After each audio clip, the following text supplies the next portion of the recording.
வணக்கம்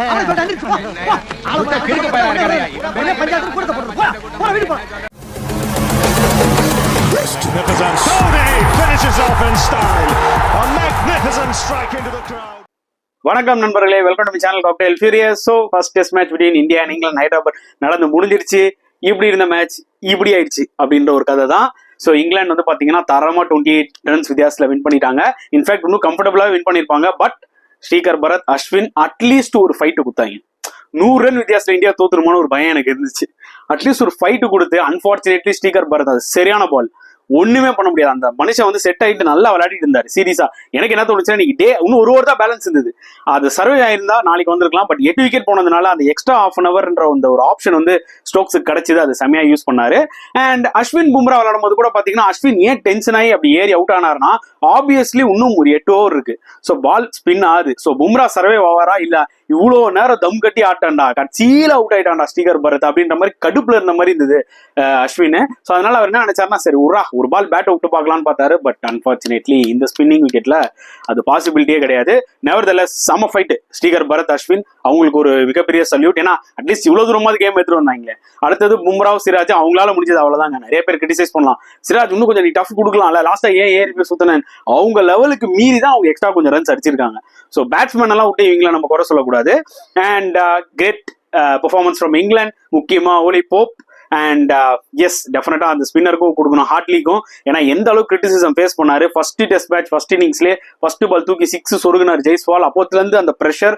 but Ben Stokes huge credit அந்த மனுஷனுக்கு தான் கொடுக்கணும். நான் ஏற்கனவே என்னோட வீடியோவில் சொல்லியிருப்பேன், அந்த மனுஷன் ஏதாவது ஒன்று டிஃப்ரெண்டா பண்ணுவாரு.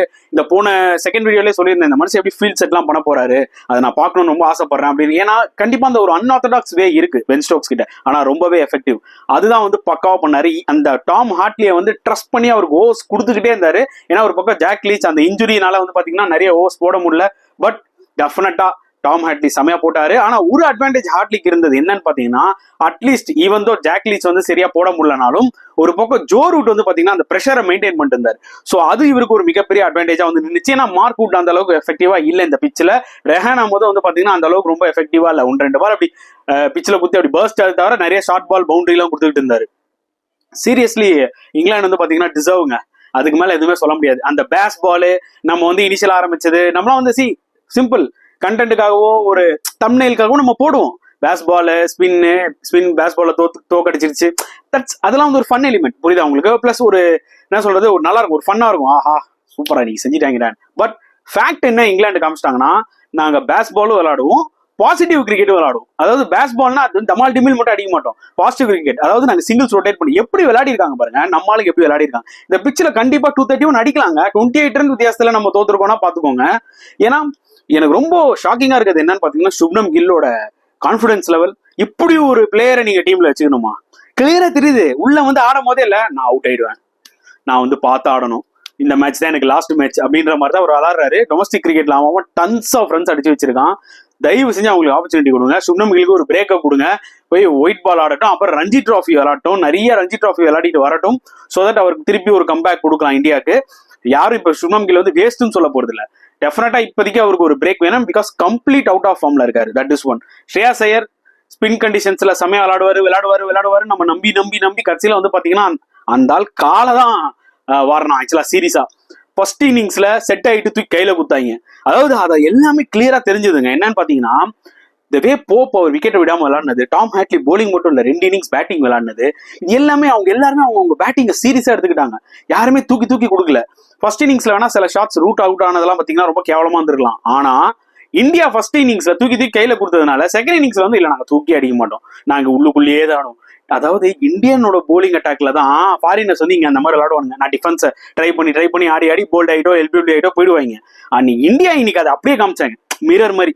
இருடா நீங்க தான்டா ஹோம் கண்டிஷன்ல விளையாடுறீங்க, நாங்க ஏதோ அவே கண்டிஷன்ல விளையாடுறோம்டான்ற மாதிரியே விளையாடுனாங்க. ஆக்சுவலா அதுதான் ரொம்ப ஷாக்கிங்கா இருந்துச்சு. ஸ்ரேயாஸ் ஐயர்லாம் அடிச்சு விளையாடுற பிளேயர் தானே, எப்போ அடிக்கணும் நீ? இந்த இன்னிங்ஸ்ல தான் அடிச்சோம். ஒரு 2 6 விட்டினா கண்டிப்பா இந்த டார்கெட்டுக்கும் அவன் ஃபீல்ட் செட் மாறும், அவன் லைன் மாறும். உட்காந்து தடவின்னு இருக்கு. ஆனா ஃபர்ஸ்ட் இன்னிங்ஸ்ல செட் ஆயிட்டு சிங்கிள்ஸ் ஆனா போதும், ஃபீல்டு வந்து ஸ்ப்ரெட் ஆயிருக்கணும் போது தூக்கி ஒரே ஒரு ஃபீல்டர் இருக்கான் டிபி விக்கெட்ல, அவங்க கிட்ட கேட்ச கொடுக்குற ஒரு காமன் சென்ஸுங்க. சிம்பிளா ஒரு பேசிக் காமன் சென்ஸ். இந்தியாவில் ஒரு மேட்ச் தோக்குறானா அதோட ஒரு பெரிய அவமானம் எதுவுமே கிடையாது. கமெண்ட் செக்ஷன்ல எதுக்கு இப்ப நம்ம வந்து கான்பிடண்டா ஒரு வீடியோ போடுறோம்னா கமெண்ட் செக்ஷன்ல காண்டாராங்க. ஏன் தெரியுமா, நான் ப்ரோ இன்னும் நீங்க நம்பிக்கிட்டு இந்தியா வின் பண்ணும் அப்படின்னு சொல்லிட்டு கிழிச்சாங்க. எப்படி வேர்ல்டு கப் ஃபைனல் தோத்துருவாங்க. இப்ப இந்த வேர்ல்டு கப்லாம் மட்டும் ஆடிட்டா என்ன பண்ண போறாங்க, WTC ஃபைனல் குவாலிஃபை ஆனா அங்கேயும் தோக்க போறாங்க. சரி, அந்த லெவலுக்கு ஆக்சுவலா பிளேயர்ஸ் மைண்டுக்குள்ள போயிருக்காங்க, நம்ம மக்கள் மைண்டுக்குள்ள. ஏன்னா கிரன்ச்சு ப்ரெஷர் ஆகலாம் அவுட். நல்ல ஞாபகம் வச்சுக்கோங்க, last 3 match India test match இந்தியாவில் விளையாடுனதுல 2 மேட்ச் தோத்துருக்காங்க.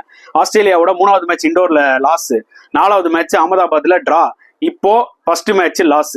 ஸோ நம்ம ஆளுங்க முதல்ல ஸ்பின்னர்ஸ் விளாடுறத தடிக்கிடத்தோம், அதுக்கப்புறம் தான் மற்ற பேட்ஸ்மேனை பத்தி நம்ம சொல்லணும். புரியுதா உங்களுக்கு?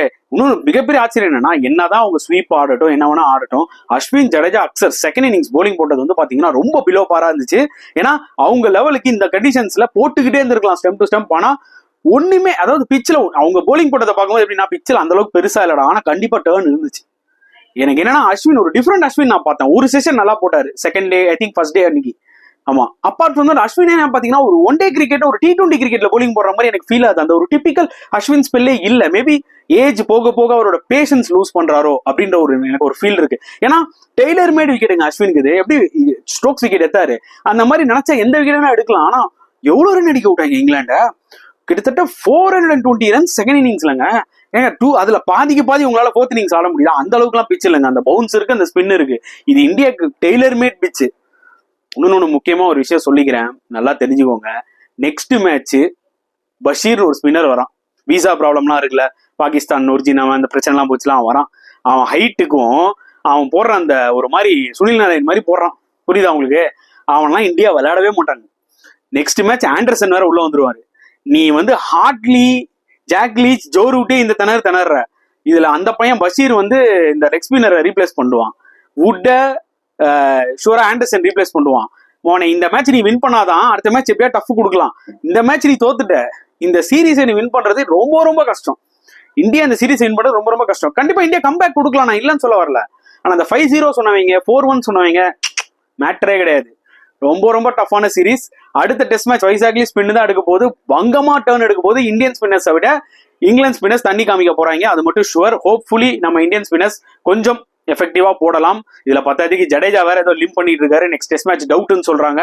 இன்கேஸ் ஜடேஜா விளாட்லன்னா டெஃபினட்டா இந்தியா ரீதிங்க் பண்ணணும். வெதர் 2 ஃபாஸ்ட் பவுலர் விளாடலாமா, இல்ல ஒரே ஒரு ஃபாஸ்ட் பவுலர் விளையாடிட்டு 3 ஸ்பின்னர் விளாடலாம், பிளஸ் ஒரு எக்ஸ்ட்ரா பேட்ஸ்மேன் விளாடலாமான்றதை யோசிக்கணும் கண்டிப்பா இந்தியா. இல்லைன்னா சுலுக்குதான். ஸோ பொறுத்து வந்து பார்க்கலாம். பட் எனிவே நம்ம வந்து ஓவரா ஜம்ப் ஆகக்கூடாது. ரெண்டுமே இன்டர்நேஷனல் டீம் தான், கம்பேக் ஆகலாம். பட் இந்தியாவுக்கு சம்மாட்டி, அது மட்டும் confirm. England fans, barmy army எல்லாருமே மேட்சுக்கு முன்னாடி பயங்கர உதார விட்டா மாதிரி கரெக்டாக வின் பண்ணிட்டாங்க. ஏன்னா அவங்களோட ப்ராசஸ் அவங்க வந்து நம்புறாங்க. நாங்க பேஸ்பால் தான் விளாட போறோம், இல்லை நாங்க பாசிட்டிவா விளாட போறோம், முடிஞ்சவருக்கும். ஸோ ரிசல்ட்ஸ் வருது, அதை ஒத்துக்கிட்டாங்க. இங்கிலீஷ் மீடியா ஒத்துக்கிட்டாங்க, இங்கிலீஷ் செலக்டர்ஸ், மேனேஜ்மெண்ட், மக்கள் கூட பாத்தீங்கன்னா ஓகே இங்கிலாந்து இனிமேல் இப்படி தான் விளாட போகுது, ஜெயிச்சாலும் தோத்தாலும். ஸோ அதை நம்புறாங்க. அந்த நம்பிக்கையே வந்து பாத்தீங்கன்னா இவங்க வந்து அவுட் ஆஃப் நோவேர் ரிசல்ட் கொண்டு வருது. அதுதான் மேட்டர். நம்ம தொக்க மாட்டோம். எனக்கு அதுதான் ரொம்ப ஆச்சரியமா இருக்கு. ராகுல் டிராவிட் வச்சிருக்கோம், இவ்வளோ போலிங் கோச் வச்சிருக்கோம், அவ்வளோ மேனேஜ்மெண்ட் வச்சிருக்கோம், இத்தனை சப்போர்ட். ஒரு இந்தியாவுக்குள்ள ஒரு மேட்சை வின் பண்றதுக்கோ இல்ல ஒரு கம்பேக் கொடுக்கறதுக்கோ உங்களால கொடுக்க முடியலன்னும் போது அது ஒரு மிகப்பெரிய டிசப்பாயின்மெண்ட். இந்தியா இதை நல்லா, இந்த அடியை நல்லா எடுத்துக்கணும் ஆக்சுவலி. ஏன்னா நம்ம ஊர்ல அடி வாங்கணும், நல்லா எடுத்துக்கணும். It's long series. டெஃபினட்டா அந்த டெஸ்ட் மேட்ச் இந்தியா கம்பேக் ஆகியே ஆகணும். ஏன்னா அது it's going to be tough, அது மட்டும் ஷுவர். வித்தின் 2-3 டேஸ்ல ஸ்டார்ட் ஆக போகுது செகண்ட் டெஸ்ட் வைசாக்ல. So it's going to be tough. But England நிறைய பாசிட்டிவ். ஒலியோ போப்பா இருக்கட்டும், அண்ட் ஜோ ரூட் போலிங்கா இருக்கட்டும், அண்ட் டாம் ஹாட்லி போலிங்கா இருக்கட்டும், இதெல்லாம் பாசிட்டிவ். நல்லா யோசிச்சு பாருங்க. முக்கியமான சில பிளேயர்ஸும் இன்னும் ஃபார்முக்கு வரல. ஜோ ரூட் பேட்டுக்கு ஃபார்ம் வந்தாருன்னா இன்னும் எந்த அளவுக்கு இங்கிலாந்தோட பேட்டிங் எஃபெக்டிவா இருக்கும்னு பாருங்க. அடுத்த ஒரு இம்பார்ட்டன்டான ஒரு பாசிட்டிவ் ஓப்பனிங் பேட்டிங்க, டக்கெட்டும் சரி கிராலியும் சரி செம பாசிட்டிவா விளாடுறாங்க. ஸோ நிறைய நல்ல விஷயங்கள் இங்கிலாந்துக்கு இருக்கு. இந்தியாவுக்கு பொறுத்த வரைக்கும் பாத்தீங்கன்னா பாசிட்டிவ்னு சொல்லி மேபி எடுத்துக்கலாம். ஃபர்ஸ்ட் இன்னிங்ஸ் நம்ம விளையாடின அந்த ஸ்கோர் அதுவே இன்னும் கொஞ்சம் இழுத்து அடிச்சிருக்கணும். பட் நம்மளும் கொஞ்சம் ஓவர் கான்ஃபிடன்ஸ்லாம் இந்த 190 போதுண்டா அப்படின்னு நினைச்சோம். பட் இந்த பிச்சில் ஆக்சுவலி அது பெட்டர், நல்ல ஒரு லீடு தான். நம்ம போலிங் வந்து ரொம்ப புவரா இருந்துச்சு. இங்கிலாந்து இன்எக்ஸ்பீரியன்ஸ் டெபியூ போலர்ஸ் நம்மளுக்கு காமிச்சிட்டாங்க எப்படி இந்த பிச்சில் போடணும்னு. ஜோ ரூட் காமிக்கிறாரு எந்த அளவுக்கு எஃபெக்டிவா இருக்கணும். நம்ம போலர்ஸ் யாருமே 5-4 எடுக்கல. ஸோ ஒரு யங் போலர் வந்து ஒரு 7-4 எடுத்துட்டாரு. நம்ம நல்லா நோட் பண்ணி பார்த்துக்கோங்க. டாட் மர்ஃபி இந்தியாவை தண்ணி காமிச்சாரு இதே மாதிரி டெபியூல 7 விக்கெட் எடுத்து. ஸோ இதெல்லாம் வந்து சின்ன சின்ன விஷயங்கள். என்னன்னு பாத்தீங்கன்னா இந்தியாவுக்கும் ஸ்பின் விளையாட தெரியாது அப்படின்ற ஒரு விஷயத்த நம்ம அக்செப்ட் பண்ணிட்டு நெக்ஸ்ட் டெஸ்ட் மேட்ச் போகும்போது நியூட்ரலா போகணும். இந்தியா வச்சு செஞ்சிருவாங்க, பேஸ்பால் தோத்துரும், ஸ்பின் அடிச்சு தூக்கிடுவாங்க, ஜடேஜா ஸ்பின் உருட்டிடுவாங்க. இதுக்காக நீங்க உடனே வைசாக் எல்லாம் போட்டு போனே அந்த ரேங்க் டர்னர் கொண்டு வந்துடாதீங்க. கொண்டு வந்தா திருப்பி நம்மளுக்கு தான் ஆப்பு. ஏன்னா நம்ம ஆளுங்க இங்கிலாந்து பேட்ஸ்மேன் விட ரொம்ப பூரா ஸ்பின் விளையாடுவாங்க. ஏன்னா England batsman at least reverse sweep அந்த ஸ்வீப்லாம் ப்ராக்டிஸ் பண்ணிட்டு வந்திருக்கான். நம்மளுக்கு ஸ்வீப்பே ஆட தெரியாது, நம்ம ஸ்ட்ரெயிட் பேட் தான் ஆடுவோம். ஸோ அப்படியே ஆடி இருந்தோம்னா நட்டுப்போம். So hopefully it's going to be a tough match தான். Huge congrats to England once again. So உங்களோட கருத்துக்களை தாராளமாக கமெண்ட் செக்ஷன்ல போடுங்க. அண்ட் கழுவி ஊத்துனாலும் போடுங்க, இல்லை இங்கிலாண்டை பாராட்டினாலும் போடுங்க, அட நீ ஏன்பா இந்த கூன்னு கூயின்னு இருக்க அப்படின்னு நினைச்சாலும் போடுங்க. ஸோ நெக்ஸ்ட் வீடியோல பார்க்கலாம் ஃப்ரெண்ட்ஸ். அன்டில் தென் பாய்.